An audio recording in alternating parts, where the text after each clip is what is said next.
Print media. What is print media? Print media are lightweight, portable, and disposable copies in forms we call books, newspapers, and magazines. Books are the oldest medium of mass communication, followed by newspapers and magazines. These three examples of print media are defined as the collection of printed pages bounded together that hold informative and entertaining content that is of general or special interest. What could be the relationship between the beginning of books, newspapers, and magazines? History of print media and written communication follows the progress of civilization, which in turn moves in response to changing cultural technologies. The transfer of complex information, ideas, and concepts underwent extreme evolution since prehistoric times. It has been 30,000 years later since the first recorded evidence of written communication, and is dramatically changing. Nowadays, perhaps faster than ever before, due to amazing advances in technology in recent years, technical breakthroughs alter the way we perceive the universe and the manner in which we communicate with one another. Newspaper. The Philippine press is known as the freest and liveliest in Asia. Del Superior Gobierno is the first Philippine newspaper established in 1811. Del Superior Gobierno was published with the Spanish Governor General himself as editor. Its intended readers were Spaniards, and therefore the content was primarily news from Spain. La Esperanza in 1846. La Esperanza was the first daily newspaper, also catered Spanish elite. It deals with non-controversial subjects such as religion, science, and history. Diario de Manila is the best edited newspaper. It was suppressed by the Governor General after 38 years of publication, allegedly for inciting the Filipino rebel against the Spaniards. Meanwhile, El Ilocano is the first local publication, which started in 1893, while El Hogar is the first publication for and by women, which was also published in 1893. The history of the free press in the Philippines has its roots in nationalistic newspaper published in Europe and in the Philippines during the Spanish colonial rule. These newspapers were mainly published and written by the so-called Ilustrados. Foremost among the nationalistic newspaper was the La Solidaridad, the mouthpiece of the revolution and the fortnightly organ of propaganda movement. It first published in Spain, appeared in 1889 with a policy to work peacefully for social and economic reforms, to expose the real plight of the Philippines, and to champion liberalism and democracy. Kalayaan is the only issue of which was published in 1898. Kalayaan serves as the official organ of revolutionaries. La Independencia in 1898 was the most widely read newspaper of the revolution. The American regime saw the introduction of newspaper published mostly by the American journalists. The Manila Times in 1898, the Bounding Below and Official Gazette, and the Manila Bulletin in 1900, and the Philippine Free Press in 1908. Some of these publications are still with us today. In 1920, the Philippine Herald, a pro-Filipino newspaper, came out. And the most popular among the masa was the Tagalog newspaper Sakdal, which attacked regressive taxes, big government, and abusive capitalists and the landlords' issues, which remain relevant today. When the World War II broke out, all publications except those used by the Japanese were disbanded. Only Manila Tribune, Taliba, and La Vanguardia were allowed to publish under regular censorship by the Japanese Imperial Army. Golden Age of Philippine Journalism. The post-war era to pre-martial law period from 1945 until 1972 is called the Golden Age of the Philippine journalism. The Philippine press began to be known as the freest in Asia, and when the martial law was declared in September 21, 1972, the first order issued by the late President Ferdinand Marcos was the takeover and control of all privately owned newspapers, magazines, radio and television facilities, and all other media communications. Editors and journalists were among the first to be arrested and incarcerated in military prison camps. Of the pre-martial law papers, only the Daily Express and Bulletin Today, also known as the Manila Bulletin, were allowed to reopen. As expected, the press during the martial law period was highly controlled. To churn out by the government, private media and the government's own media infrastructure, the so-called alternative press emerged in the 1980s. These were a handful of tabloid newspapers. Examples of these are We Forum, Pahayagang Malaya, Veritas, Business Today, Inquirer, Mr. and Miss Magazine. One of the outstanding heroes during the struggle against the Marcos regime was Joaquin Chino Roses, publisher of the pre-martial law, the Manila Times, and regarded as the grand old man of Philippine journalism. Newspaper Today. After the EDSA Revolution of 1986, press freedom was restored under the 1987 Constitution. There are 14 national daily broadsheets and 19 tabloids published in Metro Manila, according to the Philippine Media Facebook of 1998. Of the 14 broadsheets, only 2 are in Filipino, Kabayan and Numero Uno. Among the newspapers with the biggest claimed daily circulation are Manila Bulletin, Philippine Daily Inquirer, and the Philippine Star. Tabloids seem to be preferred by the readers in the C, D, and E brackets. Tabloids are written in Taglish, a combination of English and Filipino. The most popular tabloid is Abante. Another favorite is People's Journal. Types of newspaper. National daily newspapers. Large circulation, significant social and political impact. Large metropolitan dailies. Published at least 5 times a week. Suburban and small town dailies. Small town dailies operate much like their suburban cousins if there is a nearby large metropolitan paper. Weeklies and semi-weeklies.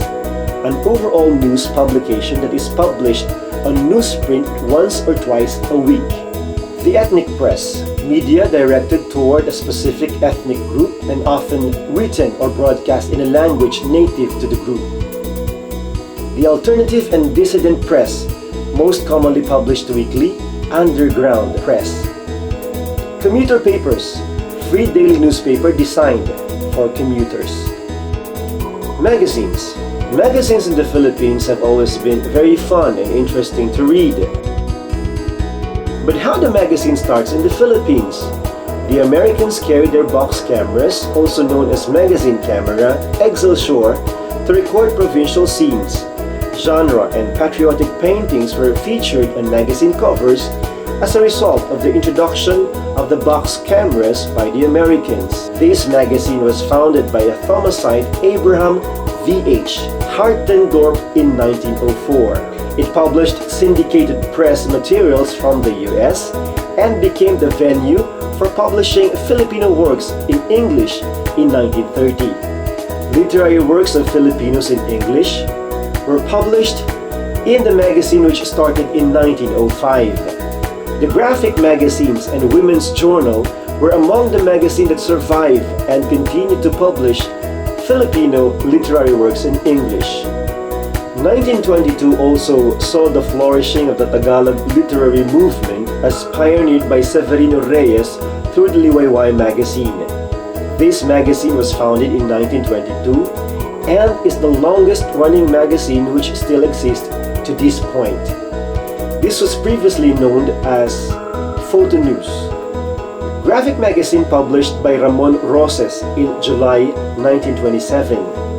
The American comic strips were introduced and gained a long line of addicts. A Filipino counterpart entitled Talakito became popular. Kengkoy, a corruption of a common name, Francisco, first appeared in Liwayway magazine in 1929 as filler composed of 4 frames.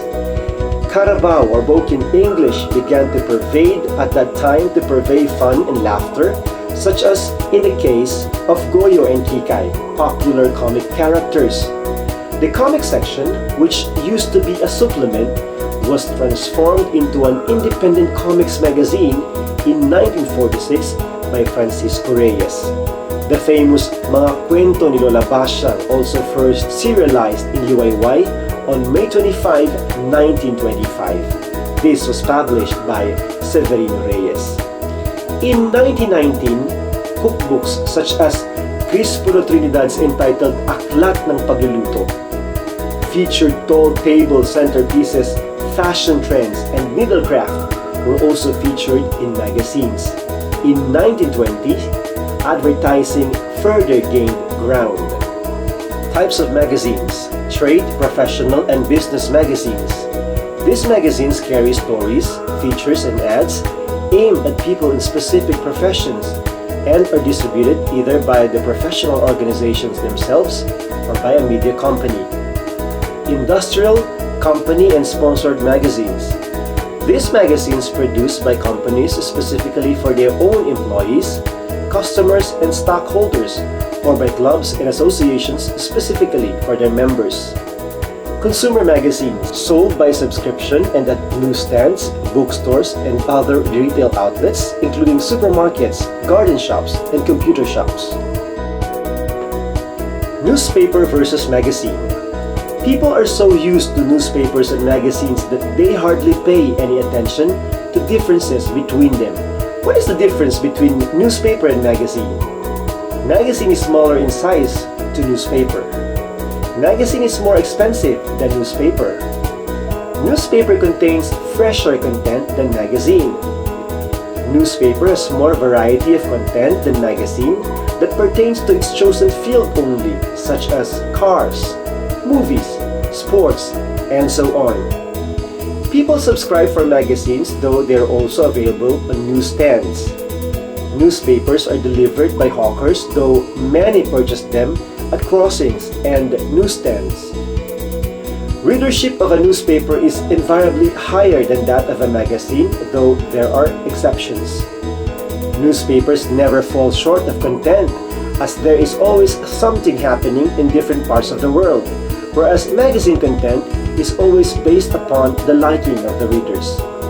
A magazine is like a book, while a newspaper is much larger in size, though there is lesser number of pages than in a magazine. As far as the appearance is concerned, magazines look far more attractive than newspapers. Newspapers are more versatile in content than magazines, and they have various sections to suit the interest of the people of diverse background. Comics. The comic strip developed in America towards the end of the 19th century, originally created as a tool to draw customers to the Sunday edition of a local newspaper and becoming an icon of American culture. Though many contributed to its format and existence, there are 5 people directly connected to its birth. Richard Felton Alcott, who was a staff illustrator at the Joseph Pulitzer's The World in 1895, when he created a one-panel cartoon called Down Hogan's Alley. Within the panel, the first Hogan's Alley is a homely, bald little boy dressed in a frock. William Randolph Hart's Journal American featured a large panel called The Little Bears, drawn by 25-year-old James Swinnerton. Though both features were the direct progenitors of the American comic strip, it would be another cartoonist who would create what is recognized as the first modern comic strip. It was Rudolph Dirk's Katzenjammer Kids, which appeared on December 12, 1897 in the Journal American. Comic books were a huge part of Philippine culture in the pre-multimedia age, as few Filipinos had access to any other entertainment aside from comic books after the Second World War. Filipinos love comics, but unfortunately, most of them grew up believing comics to be nothing but cheap entertainment, the very reason why comics were never preserved and archived. The question of whether comics should be considered as a legitimate literary work of art or not has not yet been answered. To this date, debates are still on. Here in the Philippines, in America and in other parts of the world. The future of traditional paper, ink, and means of communication is still written today. Digital technology has already made a great impact on the way we receive information, read, and communicate with others. Traditionally, printed materials will never totally disappear from our lives, but they might be greatly limited by the technological advances. The only problem is diminishing number of quality books read by the people, as well as lack of manual writing. We seem to embrace new technology and forget our heritage.